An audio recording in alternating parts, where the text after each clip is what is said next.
Bienvenidos a otra partida de Juegos de Poder.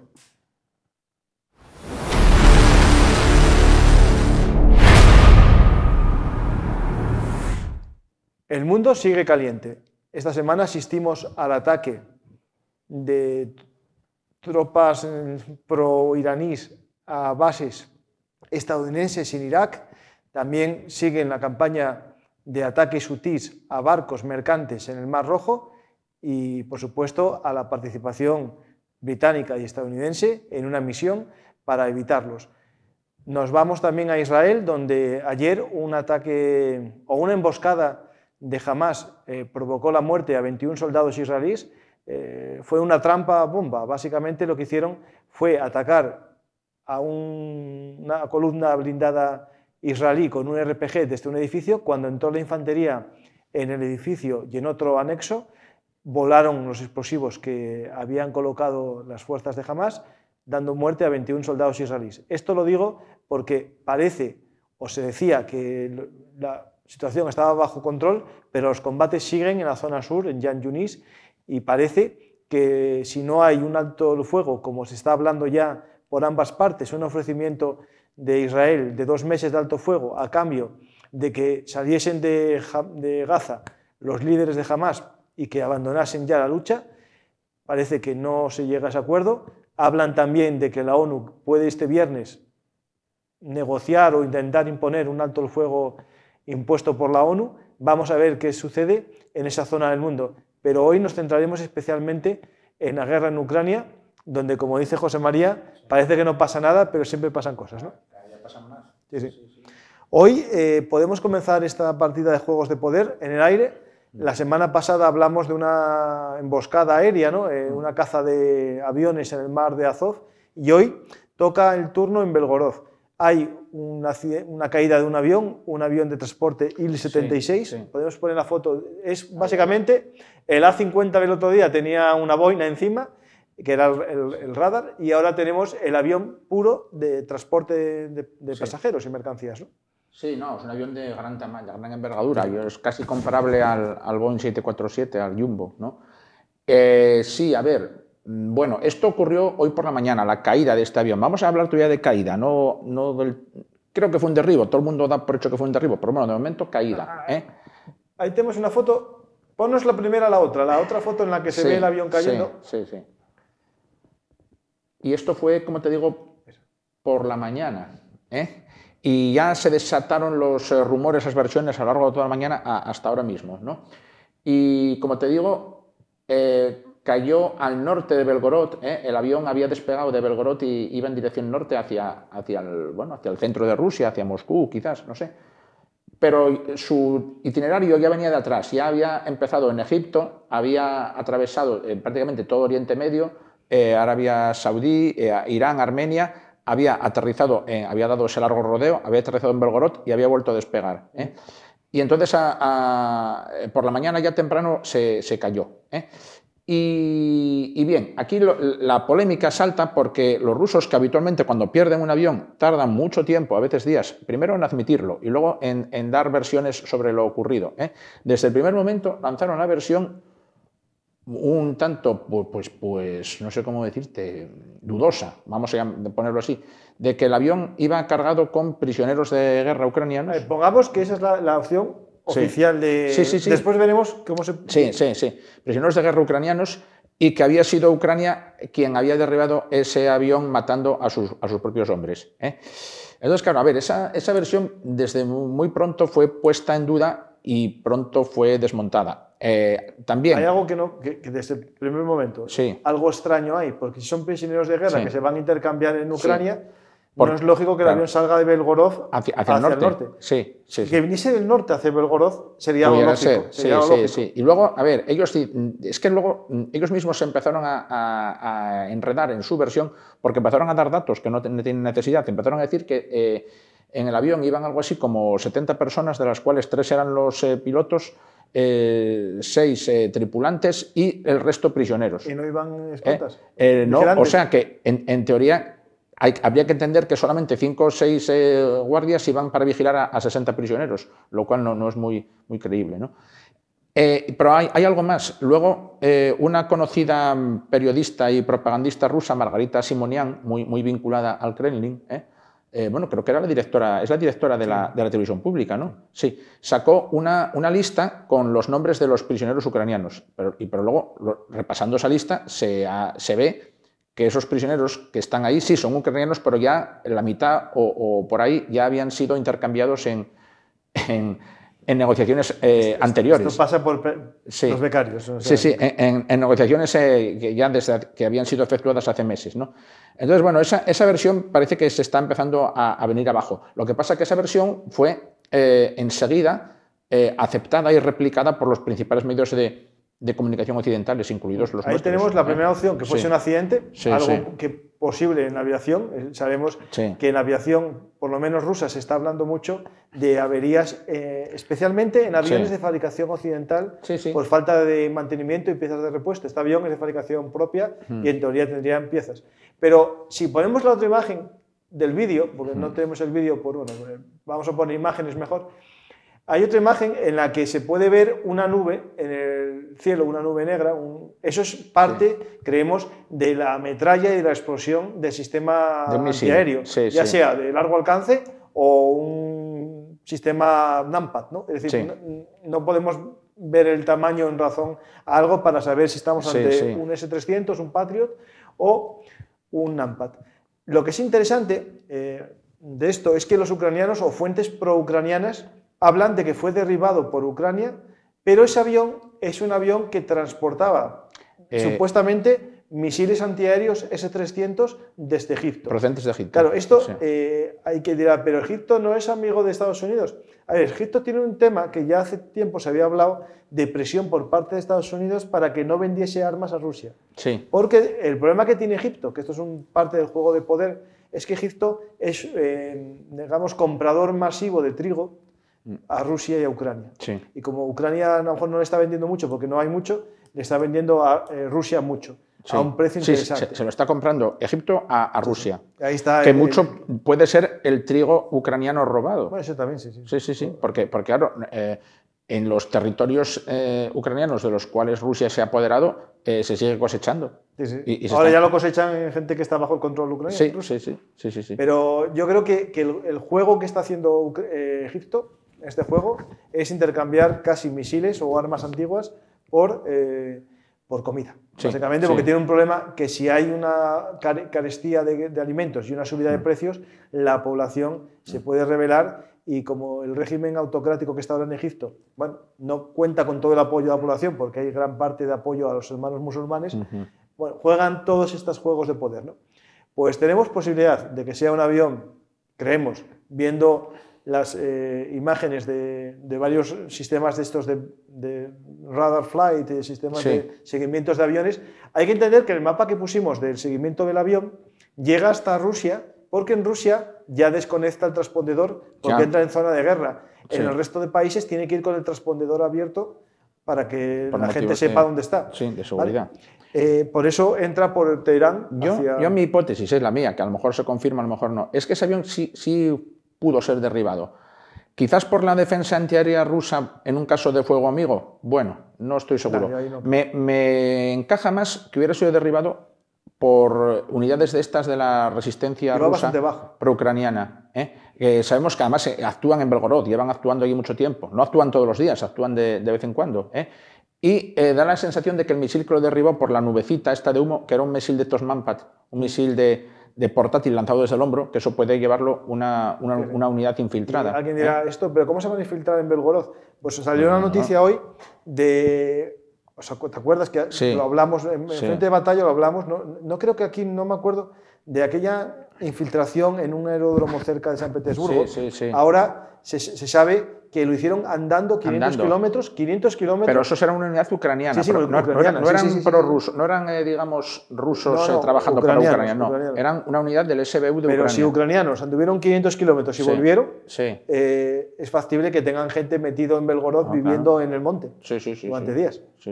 Si 500 kilómetros ida y vuelta. Y pueden muy bien disponer de misiles portátiles, de Manpad, perdón, que se dice. Hay una imagen que la tenía puesta para producción al final, pero si me podéis poner imagen de los soldados del regimiento Azov a caballo, sí, muy porque hace tiempo bromeamos un día en frente de batalla, y esto para los seguidores me lo van a decir, y van a decir, no, si un día te reíste de los caballos que regalaron los pueblos de las estepas a Putin para el ejército. A ver, el caballo, yo en un programa lo comenté, que para este escenario de guerra en los bosques es más útil que un blindado, que un Humvee, porque el Humvee no te entra por el bosque, tienes que ir por caminos. El caballo te sirve para patrullar. De hecho, el ejército británico hizo maniobras, acuérdate, con los polacos en Polonia, en la frontera con Bielorrusia, en los bosques. Y ahí usan el caballo. Pues no me extrañaría a mí infiltraciones a caballo. Porque, bueno, quién sabe. Te da una movilidad y una velocidad. Son silenciosos. Piensa, 500 kilómetros andando es mucho. Sí, mucho. A lo mejor iban en bicicletas o algo. Ya, no lo sé. 500 caballos a pata. Sí. 500 kilómetros a pata es mucho. Pues tenemos esta imagen, y hay una imagen que no puse aquí, que es estos hombres con un sistema anticarro en el caballo. Sí. Se quería... fuerza... Volvemos a los clásicos, ¿no? Un javelin. Pues hablando de infiltraciones, hay un ataque a una infraestructura vital para Rusia, que es la central o la terminal de gas Ust-Luga de la empresa Novatek, que está en San Petersburgo, cerca, digamos en el Oblast de Leningrado. Que por cierto, que San Petersburgo se ha vuelto a llamar San Petersburgo, pero el Oblast, la provincia, conserva el viejo nombre soviético de Leningrado, que me llama la atención. Eso les gusta. Sí. No me di cuenta cuando estuve allí. Pues yo estuve fuera de San Petersburgo y no me fijé que, claro, es verdad que no te pone en ningún lugar Leningrado en carta. Pues esta refinería, terminal, tiene regasificadora, de todo. Muchas utilidades para Rusia, porque saca parafinas y saca elementos para la exportación, pero lo más importante es que es una licuadora de gas, es decir, lo que hace es convertir el gas en líquido para ser transportado en los barcos de gas licuado y ser vendidos por el mundo. Esto le va a paralizar durante un tiempo las exportaciones. De hecho, había una noticia hoy muy interesante. No todas, pero... No, algunas. No, pero bueno, es la mayor instalación que hay en toda Rusia. Hay otra similar en Novorossiysk, en el Mar Negro, y si los ucranianos les da por atacar esa otra, pues yo creo que paralizan ya totalmente o prácticamente la exportación. Claro, porque ellos habían supeditado casi toda su exportación a gasoductos, y los gasoductos no necesitan licuarlo, van gas puro. Aquí hace falta una terminal que te haga ese proceso. No solo gas, es el petróleo también. No, había gasoducto y oleoducto. Sí, las dos cosas, sí. Aquí lo que hace falta es este proceso intermedio para que el barco llegue licuado y cuando llegan a Europa o a donde sea, se vuelve a convertir en gas. También venden diésel, que somos nosotros los que compramos el diésel ya refinado. O sea, y el gas, empresas españolas venden gas, pero no lo compramos para nosotros.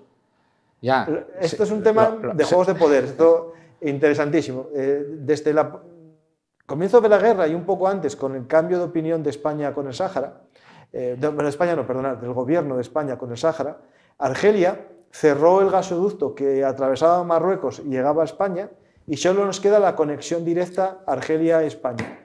Pero ¿qué pasa? Que hay una condición para seguir suministrando gas a España, que el gas argelino no se venda en Marruecos. Básicamente, una prohibición de que el gas que sale de Argelia vuelva de España a Marruecos. ¿Y qué hizo España? Por sus buenas relaciones, o el gobierno de España o empresas españolas. Le venden gas, pero certificando que no es gas argelino. Entonces, casi todo el gas que se está vendiendo a Marruecos dicen que es de procedencia de barcos rusos que... A ver, esto es un tema muy complejo, porque hay una cosa que se llama la flota fantasma rusa. Hay unos barcos dando vueltas por el mundo, rusos, que en alta mar pasan petróleo, y el gas no sé si es tan fácil, pero el petróleo sí, a barcos con banderas de conveniencia. ¿no? Y allí se produce después la compra por parte de empresas que miramos para otro lado, ¿no? Y de sociedades. Un poco extraño, hacemos un boicot, pero a la vez incumplimos el boicot diciendo que es de otro lado el gas, ¿no? Como si fuese imposible saber la procedencia química de un gas, ¿no?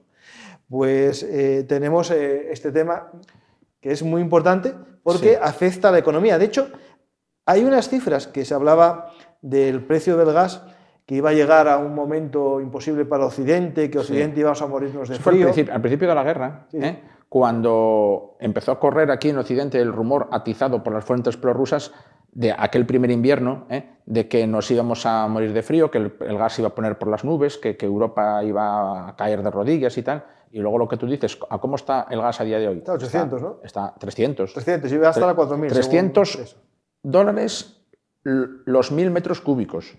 Ojo. Sí. Y las fuentes prorrusas y los propagandistas de Rusia, que tenemos aquí entre nosotros de Rusia, decían que iba a estar a 4.000 dólares. O sea, hay un tema que es muy importante, hablando del gas, del frío, de pasar frío. Estamos, bueno, en España estamos ahora un poco en verano de San Martín, un poco este veranillo, ¿no?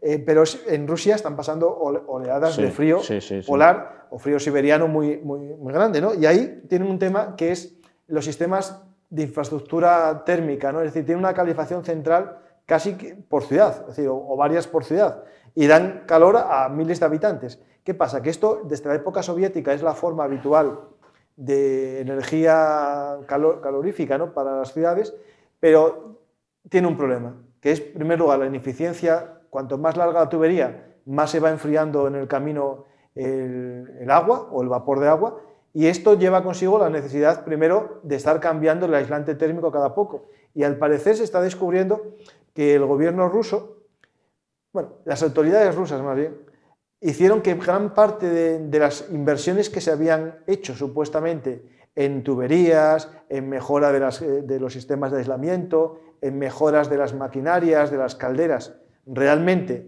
se convirtió en otras cosas, en yates, en cuentas en Suiza, y básicamente está petando el sistema térmico de la mayor parte de las ciudades rusas.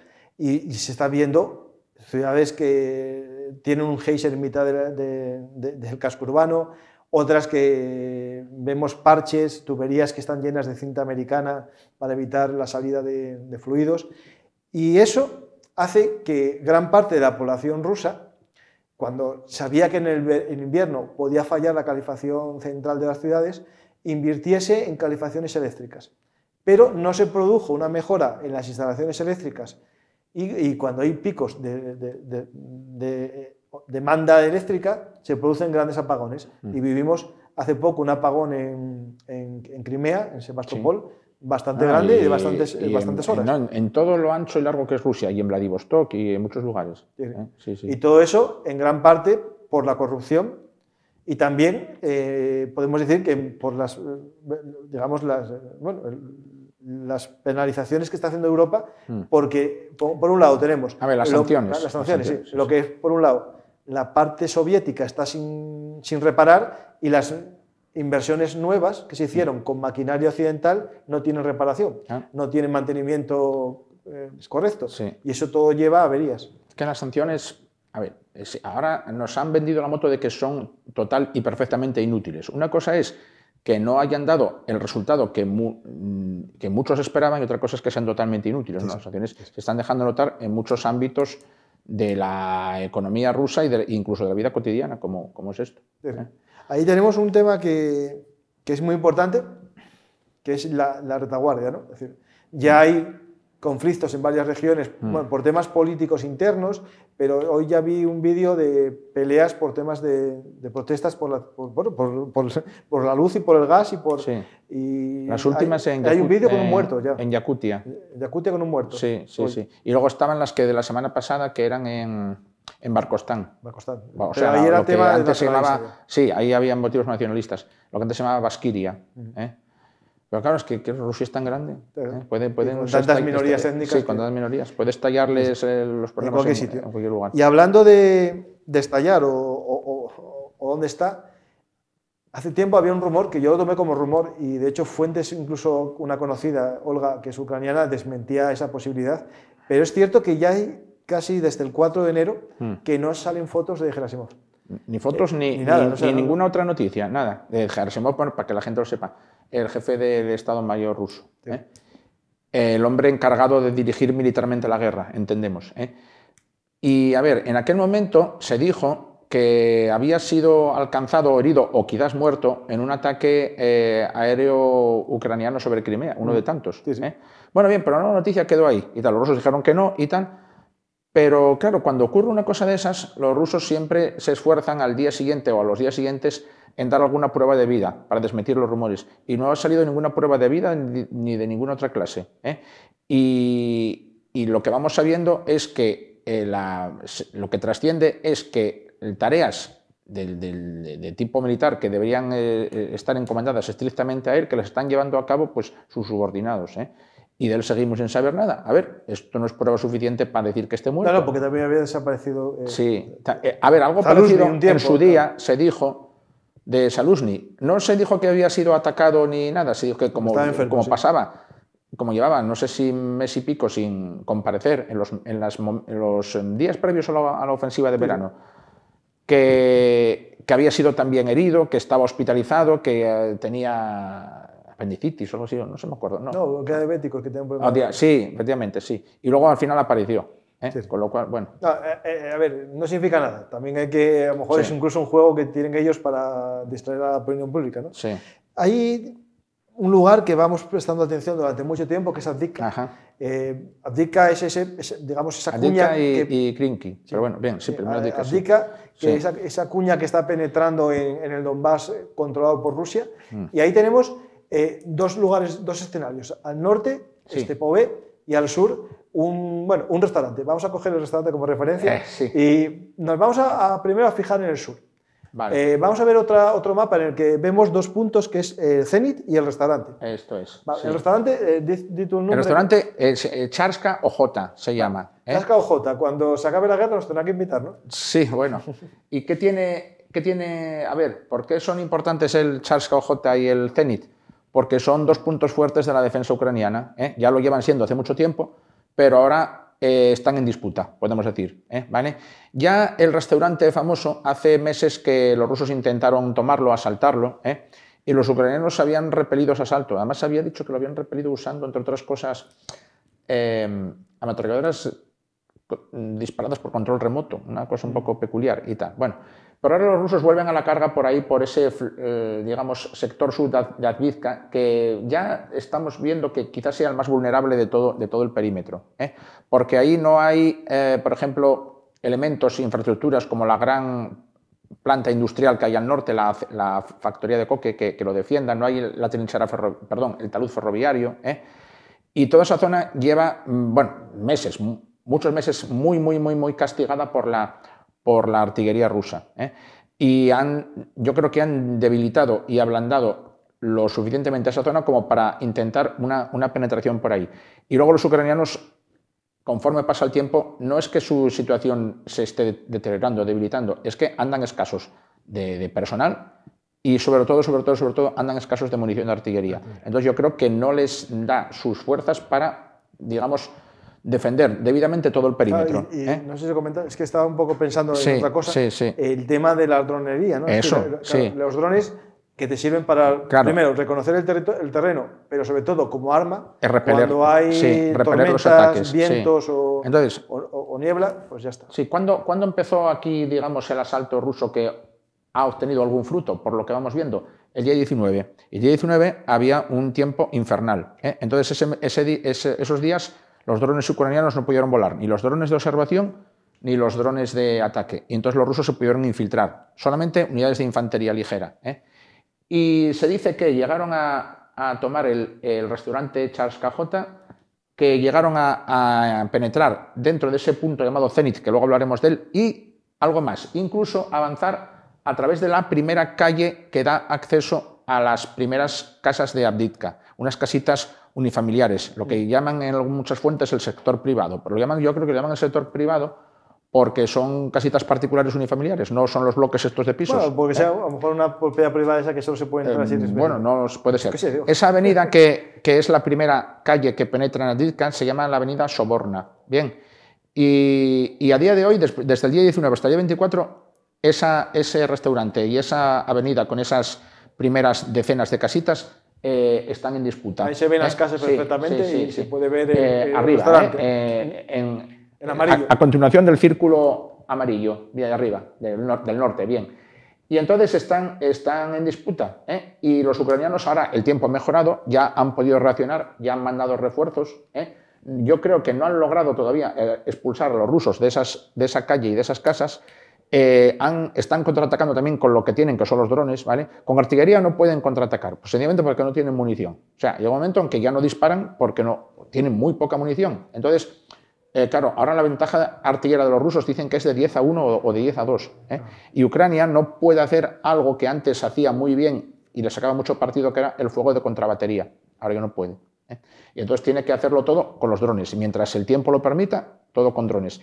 Y creo que están para frenar a los rusos y para expulsarlos de ahí, que todavía no los han expulsado, están empleando en masa los drones. Y hasta el punto de que son ciertas esas imágenes que vemos a veces por Twitter, de que destinan un dron solo a cada soldado, a acabar cada soldado. Y luego está ese otro círculo que tenemos más al sur, que es el punto Zenit, que está ahí como cerca de ese cruce de carreteras, ¿no?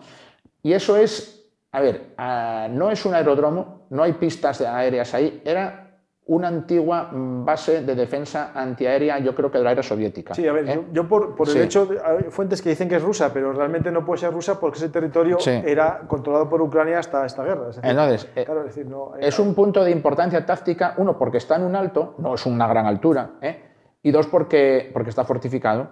Hay un búnker y hay diversas instalaciones fortificadas, y los rusos debieron penetrar hasta cierto punto dentro de él, pero ahí sí que fueron expulsados, y Ucrania lo logró recuperar en mayor medida. Y tiene un valor táctico porque desde ahí, desde ahí, si te fijas, se controlan los accesos sur a la ciudad, está encima de ese cruce de carreteras y domina toda la parte sur de la ciudad. Entonces, es de interés que los ucranianos lo conserven, porque claro, si los rusos lo toman, bueno, pues hombre, no significa que la ciudad vaya a caer, no, la ciudad yo creo que aún no está en peligro de caer. Pero bueno, los rusos habrían dado un paso adelante importante si logran capturar controlan alturas. ese punto llamado Zenit.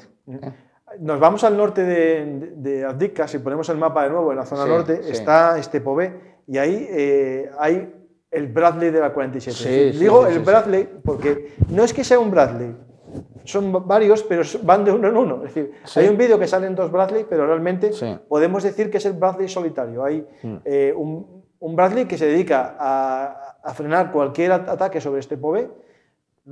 Hay imágenes contra un BMP, hay imágenes contra un T-90, hay imágenes contra infantería, hay imágenes disparando a edificios donde se esconde la infantería. Y esos Bradleys de la Brigada 47 es básicamente para mí un referente del valor que tiene ese vehículo, que en teoría es un vehículo de combate de infantería. Su función es proteger a la infantería cuando avanza contra una posición guarnecida, imagina, para tomar una trinchera, pues van ese vehículo. Bueno, y transportarla. Va con él, los deja. Hasta el momento. Pero aquí lo están usando como un vehículo digamos, como un carro de combate casi. Claro, están usándolo y con un valor de sus hombres. De hecho, en una entrevista, uno de ellos dice que en primer lugar era conductor, el conductor que conducía vehículos de casi camiones y que le pasaron a conducir un Bradley, y el comandante del Bradley que aprendió a usarlo en los videojuegos. ¿Que era profesor? Sí. Este aprendió en videojuegos a saber cuál era el punto débil de los blindados enemigos, y cuando se combatió contra el T-90, que es el vehículo... El T-90M, el mejor carro que tienen los rusos ahora mismo sobre el campo de batalla. Disparó a las ópticas y una vez que estaba ciego, claro, la propia tripulación empezó a dar vueltas y tuvieron que abandonarlo. Sí, ese vídeo yo creo que a todo el mundo que esté un poco interesado en la guerra ya lo tuvo que ver, ya dio la vuelta al mundo. Y la entrevista a los tripulantes del Bradley. Bueno, pues ahí en esa zona de Stepové es donde los ucranianos se están defendiendo mejor de todo Avdiivka, bueno, y de todo el frente, yo diría. Ahí se están produciendo combates ida y vuelta entre las primeras casitas de Stepové al oeste y el talud ferroviario al este, que habrá una distancia de 600 metros o así. Bueno, pues en ese intervalo es donde los combates se están desarrollando, y ahí es donde actúan los Bradleys. Sí, sí. Y ahí también los rusos lograron estos días de atrás una cierta penetración, pero ahí Ucrania contraatacó y recuperó. Ahí yo me imagino que estos Bradleys están unas horas allí y retroceden kilómetros a la retaguardia, porque si no, hombre, sí, no tienen que con los drones y tal se lo cepillarían. Sí. Vamos a Krinky, solo hablar un poco cómo está la cabeza sí, porque hay más actividad en otros sectores del frente, pero es que no da tiempo porque son tantos. Voy a hacer publicidad del otro canal, de Bellum Artis Historia Militar. Ahí tenemos un programa en el que estamos 2-3 horas hablando del frente de batalla. Se llama el programa Frente de Batalla. Está en YouTube, lo buscáis, Frente de Batalla, y ampliaremos todo lo que está aquí en Juegos de Poder. A ver, Krinky es la cabeza de puente ucraniana en la orilla oriental del río Dnieper, que lleva manteniéndose contra viento y marea durante meses. En estas últimas semanas los infantes de marina ucranianos ahí ya habían sido prácticamente acorralados y lo peor no era defender la cabeza de puente, era abastecerla. Embarcaciones ucranianas tenían que todos los días o las noches, en el momento mejor, cruzar el río con suministros, con la logística, evacuar heridos, hacer rotación de tropas, pero eran sistemáticamente atacadas y muchas veces hundidas por una unidad de drones de ataque rusos, una unidad de drones llamada Moisés. Y esa unidad llevaba el nombre de su líder y de operador jefe. Yo pensé que era por el río. No. El nombre clave de ese tal Moisés. Los ucranianos tienen una unidad análoga muy exitosa que se llama los pájaros de Magyar, que también llevan el nombre clave de ese señor llamado Magyar.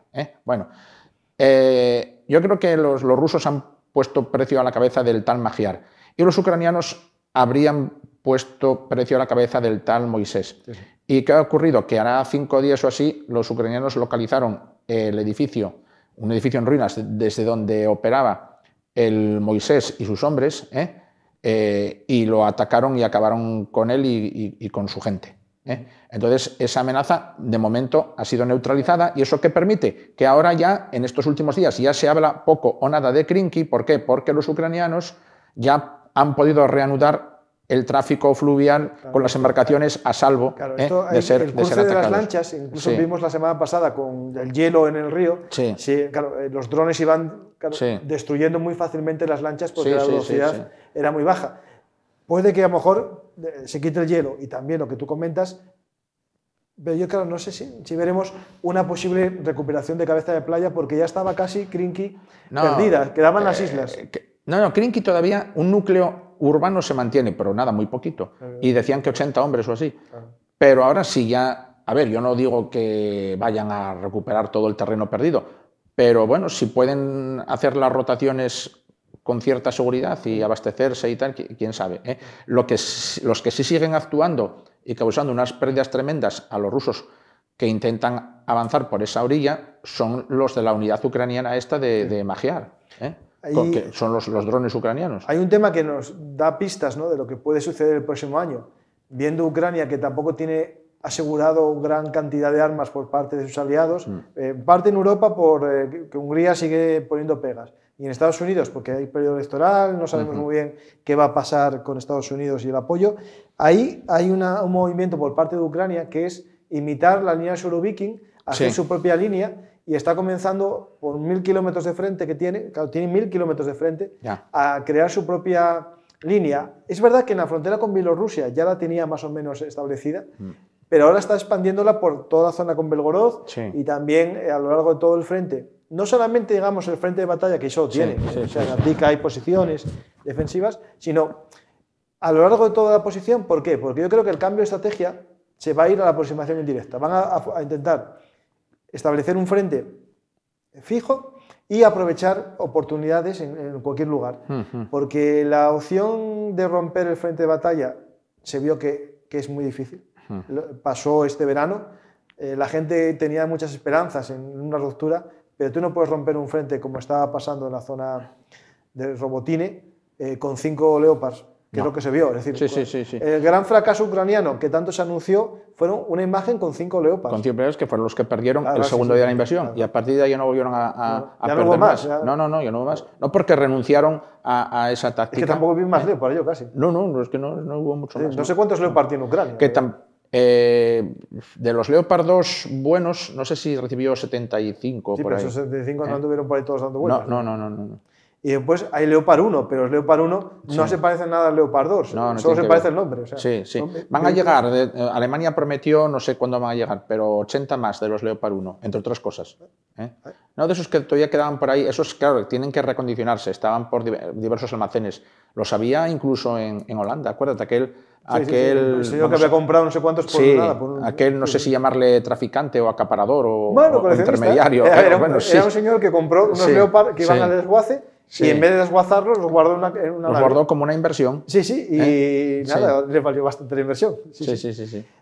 Vamos bueno, ya más o menos tenemos todos los puntos tratados. El tema de los bombardeos siguen. Y de hecho hay un tema que es en Kharkov. Hicieron un cambio de estrategia que a mí me parece muy inteligente por parte de los rusos. Sí. En vez de atacar con 70 drones y misiles, es decir, 70 proyectiles, varias ciudades, hicieron una cosa que es atacar Kharkov, Solo Kharkov. pero desde distintos lugares, es decir, Sí. desde el norte, desde el sur, desde el este, del oeste, para crear una saturación. Es algo bueno, que me extraña que no hubiesen hecho antes. No me Ya. parece nada complejo. Y es que esta vez lo normal es que Ucrania suele derribar 4 de cada 5 misiles y drones entrantes. Y esta vez han logrado derribar la mitad o así. Claro, pero es porque saturación. Claro, sí. De todas formas, a ver, yo sigo preguntándome, independientemente de la táctica que utilicen, a ver, no trasciende que hayan alcanzado ningún objetivo militar importante, ni los puentes, ni los nudos ferroviarios, ni los aeródromos, ni los, digamos, bases militares, ni las industrias de defensa. Lo que sí se ve que alcanzan son bloques residenciales y causan decenas de muertos. Y bueno, ¿les rinde o les suple a corto, medio o largo plazo esta estrategia? Yo no lo veo. Claro, es todo muy complejo, porque al final hay una guerra de terror, una guerra de propaganda. También hubo hace poco, no sé en qué quedó o quién es tal, en Donetsk, que hubo un ataque a un mercado. Los ucranianos dicen que fueron los rusos en fuego antiaéreo y los rusos dicen que fueron los ucranianos en un ataque deliberado al mercado. Es decir, esto es una guerra en la que el terror o el ataque al contrario es un arma también. Sí. No sé, yo la verdad que no lo veo. Yo no considero que sea todavía la mejor opción. Yo siempre digo que no entiendo por qué sigue un puente sobre el Dnieper. No tenía que haber ningún puente sobre el Dnieper a día de hoy. Si yo fuese Rusia, no. Ni grande, ni mediano, ni pequeño. Bueno, pero no son capaces de destruirlos, es muy raro. Ya. No sé. Pero es que no se sabe ni siquiera que los ataquen, porque Ucrania, de vez en cuando, con éxito o sin éxito, ataca el puente de Kerch, pero estos no. Me imagino que esos puentes estén protegidos por antiaéreos. Sí, y el puente de Kerch también lo está. Pero periódicamente los ucranianos le lanzan cosas, le amenazan. Intentarán dentro de poco. A ver. Porque dentro de poco hay una campaña, ya estamos ahora en IFEMA, ¿no? esto de turismo y tal, hay una campaña rusa de veranía en Crimea. Vete a pasar tu Semana Santa a Crimea.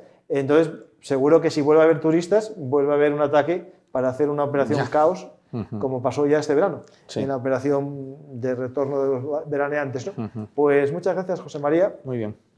Y gracias a los que estáis en el programa viendo Juegos de Poder. Si os ha gustado el programa, dejad un comentario ahí al final, porque, lo digo, los que ven en Telecable, no, pero los que nos ven en YouTube pueden dejar un comentario para ver vuestras impresiones. Muchas gracias a todos y hasta la próxima partida aquí en Juegos de Poder.